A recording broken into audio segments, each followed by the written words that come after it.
and welcome back to my film and TV channel. You're all staying safe and well. Sunny Altrincham today. Yes, it won't last, that's for sure. Yes, we're going to ITV and ITVX today for one of their things that's started to show on ITV1, but you can now watch it all on ITVX. 6 episodes of something called Three Little Birds. Please, if you're new to the channel, push that subscribe button, push the bell notifications, everything film and TV, series reviews like this, film reviews, information vlogs, previews, etc, lots of different things. Jump on board, spread the word. I'd be very, very grateful if you can give us a little thumbs up, guys.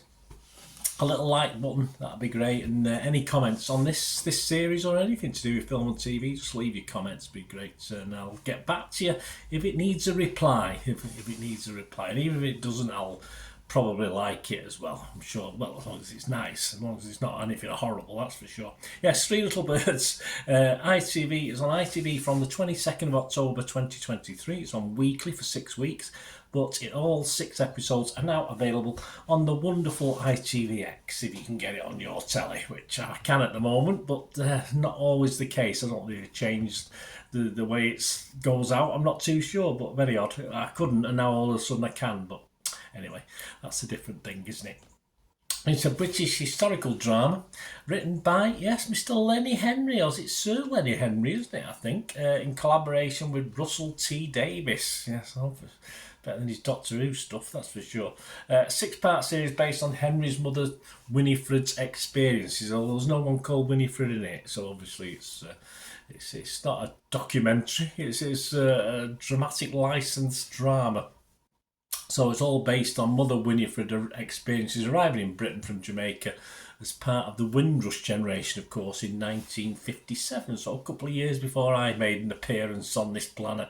And it's about 2 sisters, Leah and Chantrell, and their acquaintance Hosanna, who catch a steamboat from St Anne Parish in Jamaica to the United Kingdom, arriving in London's Notting Hill before moving to the Midlands. Yes, so old Dudley in the Midlands. I won't try and do the accent because I won't be able to do it properly. It stars Rochelle Neal, Yasmin Bellows, Saffron Kuma, Javon Prince, Bobby Gordon, Arthur DeVille, Amy Beth Hayes, Michelle Fox, Michael Crump, and lots of others as well. Now, there's not many scores and reviews out there from general. I'll give you my little views in a moment. But as at the 25th of October 2023, Internet Movie Database is getting a healthy 7.3 out of 10. That's based, though, on only 71 scores and reviews. And there's not a single user's even left a review yet. So there's not a lot to go on. We've got DVD Fever. Of course, we have a look at that. He's watched an episode. I'm not overly impressed. I've had a quick look around at some of the reviews. A little bit mixed. Some like it. Some think it's a bit undercooked. But we'll probably talk about that now. I want to look at my view on it. My view, Bernard's view, this is it. It ticks all the boxes for a family drama set in the 50s with some formulaic plots of what you expect from the 50s of course, families from Jamaica arriving and how they cope with the racism. Simple as that. Some white people, can we call it whites? I'm going to call it white and brown people because I think you can say brown people now. Okay, I'm not too say. My apologies if I'm getting it all wrong, but it seems to change every few months what you can and what you can't say. Some whites have come out of it okay, but mostly not.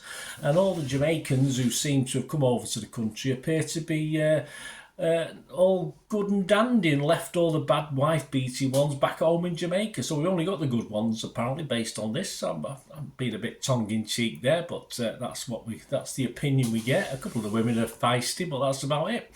It's not a docudrama. It's a family drama, and I enjoyed it, but I felt it never really got going as far as warts and all, even though there was some darker elements to the series, of course there is. It never sort of delved too deeply into any of the characters, white or brown. It just didn't, and it was all very much a bit like 4 legs good, 2 legs bad for me all the way throughout this. But it didn't diminish my enjoyment of it. I quite enjoyed it as a formulaic family drama, as I said, by the numbers really, with the setting of a 50s Midlands, 50s London. Whichever way you look at it, I mean, I was born, as I said, in '59, so I grew up sort of my early years. I sort of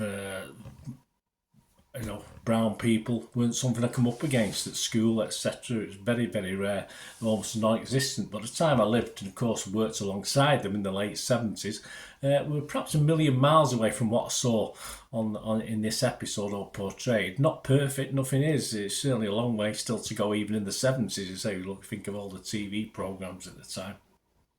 But it didn't diminish any respect personally, or lots of people I know had for people of any colour. But there's nothing wrong with being reminded in little dramas like this of what did go on, and it's a good reminder, in the even modern times now with what's going on with the refugees, etc., coming into the country. It's a very stark reminder of what we do, what people do wrong as such. But as a good historical drama, it's okay. It's got its flaws. As I said, it's not perfect by any means. But it's just, for me, I watch these things as entertainment. I don't watch these things to be educated. I can read, I can build on my past experience to be educated about things like this and know what I know. I don't particularly watch programs like this to be to seek help, because I pretty much know my own mind, etc., etc. But as a drama, just as a pure fictional drama, which even though it's based on true story, I think there's a lot of fiction in this, a lot of dramatic license. I just thought it was a good watch, despite the little bits of sanitisation. I think things are probably a bit worse as well. I think I saw one quote from Lenny himself as to wanting to go. I think budgets are a limiting factor anyway, but you're talking, say, a riot, you had to tone it down just a little bit. But again, a lot of that may be based on the fact of the sort of budget and what level this is aimed at. And as I said, as a good family drama, it sort of works for me. It's okay. So my scores, yes, I would be fresh if it was Rotten Tomatoes on this, because I was entertained. I would be positive. And as far as the score's concerned, I'm not going to go mad with it. I'm not going to go quite as high as Internet Movie Database. I'm going to give this a 6 out of 10, which is my watchable score. So let me know what you think, guys. Anyway, as I said, I just thought this, for what it is, as I say, it's adequate, it's okay, it's fine. It doesn't really add to anything I've not seen before or coming out of the US or the UK. But I think 6 out of 10 is entertainment. That's how I've rated it. And this is actually available to buy, so if you did want to buy this, you can buy it on DVD and Blu-ray for $17.99 and $19.99 respectively from the 4th of December 2023, so keep your eyes out for it.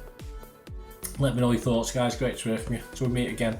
And that's one thing, don't I? Please stay safe, everyone. Bye for now.